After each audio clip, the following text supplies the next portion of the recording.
ইঁদুর এবং বিড়ালের মজার গল্প। একসময় একটা গ্রামে একজন কৃষক বাস করত। তার বাড়িতে কতগুলো ইঁদুর বাসা বেঁধেছিল।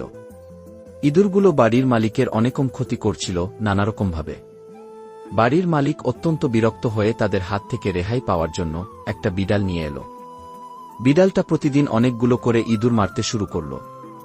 বিড়াল দেখলে ইঁদুরগুলো ভীষণ ভয় পেত। ইঁদুরগুলো সর্বদাই তাদের গর্তের মধ্যে লুকিয়ে থাকত। বাইরে বেরিয়ে আসতে তারা সাহস পেত না। তারা কিভাবে এই বিড়ালের হাত থেকে রক্ষা পাবে সেটা নিয়ে আলোচনা করার জন্য একটা সভা আয়োজন করল। অনেকে ইঁদুর অনেক রকম পরামর্শ দিল, কিন্তু ইঁদুরের সভাপতির কাছে কোনো পরামর্শই উপযুক্ত বলে মনে হল না। অবশেষে এক বৃদ্ধ ইঁদুর দাঁড়িয়ে বলল, আমি একটা খুব ভালো উপায়ের কথা আপনাদের বলতে পারি। আমরা যদি বিড়ালটির গলায় ঘণ্টা বেঁধে দেয়, তাহলে বিড়ালটা যে আসছে সেই ঘণ্টার শব্দ শুনেই আমরা পরিষ্কারভাবে বোঝাতে পারব কে বৃদ্ধ ইঁদুরের এই যৌক্তিকতা সবাই খুব প্রশংসা করল।